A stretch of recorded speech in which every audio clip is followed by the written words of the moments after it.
بنبدأ ملخصنا مع الدكتور زيلي واللي بيكون فاقد بصره بقاله عامين واستعاده النهاردة ورجع البيت عشان يفرح زوجته، لكن بيصطدم بالمنظر اللي هو شايفه وزوجته شانغو في حضن السكرتير بتاعها اللي بيطلب منها تتطلق منه، فبتقوله ما ينفعش اتطلق دلوقتي عشان هو خسر عينيه بسببي، فبيعمل نفسه ان هو لسه كفيف، ولما بتحس بيه بتخاف ان هو يحس بوجود عاشقها، فبقولها ما تخافيش ان هو لسه كفيف ومش هيشوفني، وبقولها خليه كمان يجيبلك الدواء اللي على الترابيزة بدل ما انا اروح واجيبه من جنبه، فبتطلب منه ان هو يجيب لها الدواء اللي على الترابيزة، بتقوله اللي هي عندها برد، وبيروح يجيب الدواء لكن بيكتشف ان ده اختبار حمل، وبتقوله اللي هي هتنام في غرفة الضيوف عشان خايفة عليه يتعدي منها، لكن كل مرة بتبات فيها كانت بتبات مع عشقها، فبيقرر اللي هو يرجع لمدينته اللي سابها بسببها عشان يكمل حياته معاها ويتجوزها وساب أهله، فبيكلم والده بعرفه إن هو هيرجع وإن هو هيبعد عن زوجته، وبعد كده بيدخل الحمام وبيشوف اختبار الحمل وبعرف إن هي حامل من عشقها، وبيفتكر كل مرة لما كان بيسمع صوت أو كان مش بيلاقيها جنبه كانت بتكون مع عشقها وإن هي جايباه وبيعيش معاهم، لكن هو ده كله مش حاسس لإنه كفيف واستغل إن هو كفيف، وبعد كده بتلاقيه اتأخر في الحمام، ولما عشقها بيجي يفتح الباب بيلاقيه في وشه، وعشقها بيحس إن هو شايفه، وبعدين بتطمن عليه فبيقولها إن هو حاسس بآلام في معدته بقاله فترة، فبتقوله أنا آسفة الفترة اللي فاتت كنت مشغولة عنك، وبتيجي تقرب منه لكن بيبعدها، بيقولها معلش عشان أنا تعبان دلوقتي وهروح أرتاح، وبتعرفه إن هي بكرة هتحتفل بعيد ميلاده في فندق على البحر لأن هو نفسه يشوف البحر، وبتستناه لما هو ينام وبعدها بتسحب من جنبه عشان تروح لعشقها، وهو بيكون حاسس بيها، وتاني يوم بيلاقيها جاية وبتعدله بتقوله يلا عشان تفطر، وبيلاقيها واخداه على نفس السفرة اللي عشقها قاعد عليها، وقد ايه كانت مستغلية ان هو كفيف، ومن ناحية تانية عشقها بيلاقيها من تحت السفرة، فبتبعتله رسالة بتقوله ما يعملش مشاكل دلوقتي وهتقضي معاه وقت، فبيختبر نظر زيلي بالسكينة ومش بيلاقي منه ردة أي فعل، وشانغو بتتفاعل عليه بصوت واطي، وبعد كده بتاخده على الفندق عشان يحتفلوا بعيد ميلاده، وأصدقائها بيهنوه بيقدموله الورد، ووانغ كمان بيكون موجود، وأصدقائها بيكلموها باللغة الفرنسية عشان زيرلي ما يفهمش هما بيقولوا ايه، وبيكتشف ان الكل عارف ان هما على علاقة وان كانوا مغفلينه وعلاقتهم مكشوفة للكل، وزي ما في رجالة خاينة في ستات كمان خاينة، وبعدين بتروح تحتفل بعيد ميلاده بالألعاب النارية، لكن بتكتشف ان وانغ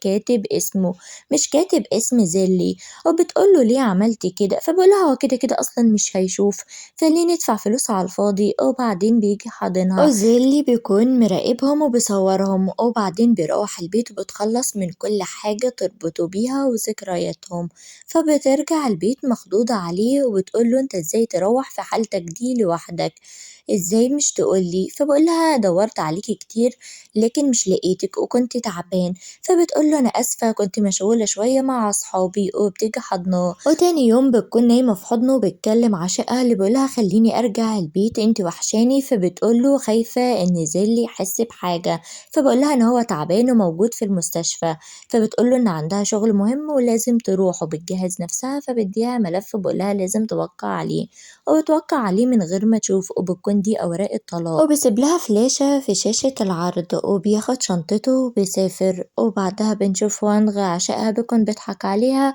عشان يقضي معاها وقت، وبعدين تقابل الدكتور بتاع زيلي اللي بعرفها ان زيلي استعاد بصره وبيسألها عن حالته الصحية، فبتتفاجئ ان هو استعاد بصره وان كمان اتعلم اللغة الفرنسية عشان يقدر يدخل دايرة شركتها ويساعدها في شغلها، وبنعرف من سنتين إن هو بينقذها من مجرمين كانوا عاوزين يعتدوا عليها، وهو بينقذها رموا عليه بودرة دخلت في عينيه واتسببت في إن هو خسر نظره، وقررت وقتها إن هي تفضل جنبه وتتجوزه، وبترجع البيت ومش بتلاقيه وبتكلمه فبتسأله عن مكانه وبتقوله انت ليه خبيت عليا اللي انت رجعت تشوف تاني، فبقولها ان هو مسافر تاني وان هو مش عاد عاوز يشوفها وان هو اكتشف خيانتها مع السكرتير بتاعها، وبتشوف مقاطع الفيديو اللي هو مصورها لها، فبتقول له انا مراتك ولازم تسامحني، فبقول لها اوعي تقولي الكلمة دي تاني، إحنا خلاص علاقتنا انتهت وأنتِ مضيتِ على ورق الطلاق. وبيفكّرها لمّا هي مضت عليها وهي مستعجلة عشان تروح تشوف عشيقها، وبيقول لها اللي أنتِ على طول كنتِ بتستغلّيني ودلوقتي أنتِ حامل من وَنْغ. فبتقول له لأ، فبيقول لها أنتِ ليكِ عين اللي أنتِ تكدبي عليَّ تاني. فبتقول له خلاص هاتخلّص من الحمل. فبيقول لها دي مش مشكلتي وبينهي معاها المكالمة. وبعدين بيلاقي مياو بنت عمه بتستقبله، وهنا وانغ اللي بيرجع بيقول لها وحشتيني اللي كان بتبعده عنها، وبتضربه بالقلم وبتقول له أنا خسرت جوزي بسببك أنت، وإن كان مراقبنا وعارف كل حاجة. فبقول لها أحسن عشان نقدر نتجوز. فبتيجي ضرباه بالقلم. وبعدين بنشوف مياو اللي بتكون فرحانة برجوع زيلي وباين عليها إن هي بتحبه، لكن زيلي بيفتكر أول مرة شاف فيها شانغو لما كانت حديدة داخلة في رجليها واتصابت وخدها وعالجها. ولما فاقت كانت عاوزة تديله فلوس وتشكره، ومن وقت ما هو شافها افتكر إن هو لقى حب حياته اللي هيسيب أهل الجبل اللي عاش معاهم وأهله، وقرر اللي هو يعيش مع حبيبته شريكة حياته. واستسمح المعلم بتاعه إن هو ينزل المدينة فاحترم قراره. وشانغو بتكون طالبة من رجالتها يدوروا لها على زيرلي ويلاقوه، لكن بيقولوا لها إن المدينة دي على الجبال ومن الصعب إن نلاقي الشخص اللي احنا بندور عليه. وبتكون متضايقة وشانغو بيجي بيقول لها اهدي هو مش مستاهل ده كله. فبتقول له أنا طلبت منك اللي أنت تخرج برا حياتي واللي أنت كنت مجرد لعبة بالنسبة لي. وزيرلي بيرجع الجبل وبيلاقي الكل مرحبين بيه والمعلم بتاعه، وبيقول للمعلم بتاعه عندك حق العالم الخارجي مش شبهنا خالص. وبعد 3 سنين بيكون شغال في مستشفى، وبيجي للمستشفى حالة طوارئ عاوزة تدخل غرفة العمليات وبيعمل له عملية. بيكون واقع من الجبل وبيكون من أهل المدينة، وبيكون ده من رجالة شوانغ اللي جايباهم بقالها 3 سنين بتدور عليه، اللي أول ما بتشوفه مش بتصدق نفسها وبتقول له أخيرا لقيتك. وبتحضنه اللي كان بيبعدها عنه وبيقول لها احترمي نفسك احنا دلوقتي منفصلين. لكن أول ما بتلمس وشه بيجي ضاربها بالقلم وبيقول لها اوعي تلمسيني بإيدك القذرة دي. فرجالتها بيقولوا له انت تزيرلي اللي بتدور عليك بقالها 3 سنين ازاي تعملها كده، وبتنرفزه جدا لأن هي مرت بأيام صعبة وهي بتدور عليه. فبيضحك وبيقول لهم الست اللي قدامكم دي كانت حامل من راجل تاني. فبتطلب منه ان هو يديها فرصة واحدة بس لكن بيرفض. فبتقوله انت لسه بتحبني. فبقول لها انا مش حاطك اصلا في مستقبلي، انا بكرهك ونسيتك خلاص من زمان. وبيسيبها وبيمشي. وبنعرف من مياو بعد 3 ايام ان شانغو لسه موجودة على الجبل وبتراقبه. فبقول لها ان هو ما عندوش اي اهتمام بيها وتعمل اللي هي عاوزاه. وبكون واقفة وسامعة كل حاجة. وبعدين بيروح يشوف المريض اللي كان عامل ليه العملية اللي من رجالة شانغو، اللي بيقوله انت الدكتور زيلي احنا بندور عليك من زمان، لو شانغي عرفت هتفرح جدا. فبيسيبه وبيمشي. وبعدين مياو بتشوف حشرة فبتخاف وبتحضنه. فبقول لها انت خايفة ليه كده من حشرة؟ فبتقوله اللي وجودك جنبي حاجة جميلة. فبنلاقي شانغو جاية ضرباها وبتقولها بسببك انت يا عهرة هو مش عاوز يسامحني، لكن بيزقها بعيد وهي عايزة تضربها تاني. بتقوله انت بتتعصب عليا عشانها هي. فبقول لها احترمي نفسك. فبتطلب منه ان هو يسامحها وان هو يرجع معاها البيت. فبقول لها ارجع؟ انا كنت عايش في ظلام والنور رجع لي عشان اشوف الظلام اللي انا كنت عايش فيه وخيانتك ليا، انت واحدة عاهرة مع الكلب بتاعها. فبتنفعل وبتقول له انا عمل لك ايه تاني عشان تسامحني؟ انا خلاص زهقت. فبنفعل عليها هو كمان وعاوز يضربها، لكن بنلاقي ان وانغ جاي وماسك ايده وبيقول له اياك تلمسها. فبقول لها هو الكلب بتاعك ايه اهو، ما انتوا علاقتكم حلوة اهي.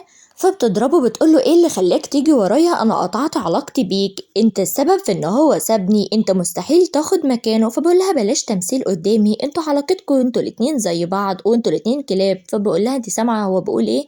فبيجي ضربه وبقول له انت تخرس خالص. فبقول له فعلا لازم حد فينا يسكت. وبيطلع السكينه وبيكون عاوز يقتله لكن بيقدر يدافع عن نفسه وبيجي ضربه. وبعدين بقول لها انت واحده قذره، انا كنت سامع كل حاجه قذره منك والكلام حتى اللي انت بتقوليه انت وصحابك بصراحه كان قذر خالص مش هينفع يعني نقوله. وبقول لها انا زهقت منك، انا قطعت علاقتي بيكي. فبتقول له خلاص خلاص انا اسفه سامحني. وبتيجي حضناه وبتترجاه ان هو يرجع معاها تاني ويسامحها لكن بيبعدها عنه. وبقول لها ان هو خلاص مش عاوزها في حياته وبيسيبها بيمشي. فوانغ يقول لها انا قلتلك اللي انا بحبك اكتر منه، احنا دلوقتي هنكون سوا. لكن هي بتخونه وبتقتله وبتقول له انت السبب، انت اللي خليته يبعد عني. وبعدين زيلي بيجي والكل بيشوفه وبيتصلوا على الشرطة وبتقول لهم انا قتلته محدش وقفني، هو اللي عمل معايا كده. هو اللي خلاني أخونك. وبعدين الشرطة بتيجي وبيقولوا لها ترمي السكينة، لكن بتحذرهم لو حد قرب مني أنا هموت نفسي. زيلي أنت ممكن تيجي هنا جنبي؟ هاجي. طب أنا حلوة؟ شكلي حلو مش صح؟ طب ارمي السكينة. هرميها بس أنت هتيجي وتحضني. فبترمي السكينة وبتجري عليها عشان تحضنه، فالشرطة بتمسكها. وزي ما قلنا، زي ما في رجالة خاينة في ستات كمان خاينة، وكل مكان وكل زمان في الحلو وفي الوحش. وبكده نكون خلصنا الملخص. سلام.